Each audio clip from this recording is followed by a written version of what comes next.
आज हम रेनबो से क्लास 8 का आपका पहला लेसन जो है अनदर चांस, उसका मैं क्वेश्चन आंसर लिखवाऊँगा, पोएम लिखवाऊँगा। ये पूरा एक्सरसाइज है मैं करवाऊँगा। तो आप लोग इसको देखिए और समझिए, उसके बाद अपने नोटबुक में इसको नोट कर लीजिए। नोट करने के बाद अच्छे से तैयार कर लीजिए। तो चलिए हम आपके इस कार्य को आगे बढ़ाते हैं। तो ये आपका लेसन 1 है। लेसन 1 का नाम है another chance. Another chance means होता है दूसरा मौका। तो आपका क्वेश्चन नंबर पहला डाला गया है कि write 8 lines poem to your text book, यानी अपनी किताब से 8 लाइन की कविता लिखना है। तो कविता हम लोग देखते हैं। आंसर है how often we wish for another chance, यानी अक्सर हम एक नए अवसर की इच्छा प्रकट करते हैं। To make a fresh beginning, एक नई शुरुआत करने के लिए। A chance to blot out our mistake, एक अवसर अपनी गलतियों को मिटाने के लिए। And change failure into winning, और असफलता को सफलता में बदलने के लिए। It does not take a new day, इसमें एक नया दिन नहीं लगता है या एक नया दिन नहीं लेता है। To make a brand new start, एक नई शुरुआत करने के लिए। It only takes a deep desire, ये केवल एक गहरी इच्छा लेता है। To try with all our heart, और हृदय से प्रयास करने की ज़रूरत होती है सफलता के लिए। तो इसके पोएट कौन है? हेलन स्टेनर है, राइस हैं। तो आपको ये भी पता हो गया। अब आगे हम डिफ़िकल्ट वर्ड भी आपको बताएंगे कि इसमें डिफ़िकल्ट वर्ड कौन कौन से हैं। अब देखिए, हाउ मतलब होता किस प्रकार, ऑफन मतलब होता अक्सर, अनदर चांस मीन्स होता दूसरा अवसर या दूसरे अवसर, अ फ्रेश बिगिनिंग मतलब एक नई शुरुआत, मिस्टेक्स मीन्स होता गलतियाँ, फेलर मीन्स होता असफलता, और विनिंग मीन्स होता सफलता। न्यू डे मीन्स होता नया दिन, न्यू स्टार्ट मीन्स नई शुरुआत, डीप डिजायर मीन्स होता गहरी इच्छा, हार्ट मीन्स हृदय होता, आ लिटिल बेटर में थोड़ा और अच्छा, ऑलवेज मीन्स होता हमेशा, सनशाइन मीन्स सूर्य का प्रकाश, वर्ल्ड मीन्स संसार, डिस्पेयर मीन्स पूर्ण निराशा, टुमारो मीन्स आने वाला कल, होप मीन्स आशा। तो अब हमारा इसमें जो डिफ़िकल्ट वर्ड था, वर्ड मीनिंग सेक्शन ये खत्म होता है। अब हम क्वेश्चन आंसर पर आते हैं।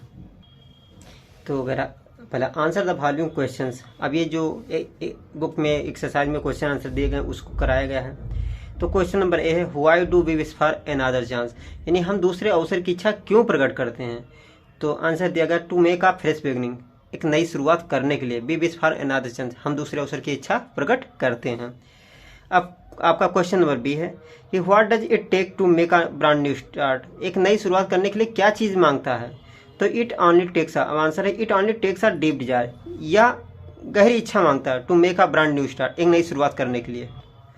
तीसरा क्वेश्चन है why should be never give up in despair, हमें निराशा में हार क्यों नहीं माननी चाहिए। तो आंसर है we should never give up in despair, हमें निराशा में हार कभी नहीं माननी चाहिए। फार मतलब यहाँ पर के लिए नहीं, फार मतलब क्योंकि। There is always our tomorrow, क्योंकि हमेशा एक आने वाला कल होता है। And the hope of starting new, और ये आशा रखनी चाहिए, नई शुरुआत करने की एक आशा रखनी चाहिए, इसलिए हमें कभी हार नहीं माननी चाहिए। फिर आपका अगला क्वेश्चन है what lesson do we learn from the poem, हम कविता से क्या सीखते हैं। तो आंसर है we should never give up, हमें कभी हार नहीं माननी चाहिए। And there is always a tomorrow, always another chance, और हमेशा एक दूसरा अवसर होता to get success in life, जीवन में सफल होने के लिए। अब आगे क्या है, अब आगे है match the following to complete the lines of the poem. अब पोएम के लाइन को कंप्लीट करना। तो a chance to blot out our mistakes हो गया, it only takes a deep desire हो गया, to add a little sunshine हो गया, so never give up in despair हो गया। अब आगे ये वर्ड पावर में है read the poem and write the antonyms of the following words, हमने वर्ड का भी हिंदी लिख दिया है और ये एंटोनिम का भी हिंदी लिख दिया है। तो सक्सेस का फेलर होता है, सक्सेस में सफलता, फेलर में असफलता। ओल्ड मिस पुराना होता है, न्यू मिस नया होता है, सैलो मिस छिछला होता है, डीप मिस गहरा होता है, नेवर मिस कभी नहीं, ऑलवेज में हमेशा, एंड में समाप्त होना, बेगिन में शुरू होना, डिस्पेयर में पूर्ण निराशा, होप में आशा।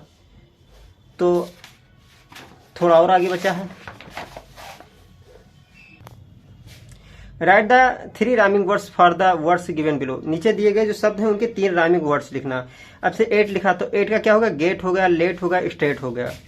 फिर उसके बाद आपका फेस है, फेस में क्या होगा, पेस, रेस, लेस हो गया। फिर आपका तीसरा नंबर चिन्ह है, चिन्ह का क्या होगा, पिन हुआ, ट्रिन हुआ, बिन हुआ। फिर आपका 4 नंबर है न्यू है, तो अब न्यू का क्या होगा, फ्यू होगा, ज्यू होगा, क्रू होगा।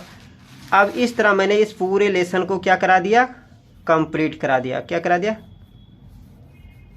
कंप्लीट। तो आप लोग इसे नोट करिए और नोट करके क्या करिए, लर्न करिए।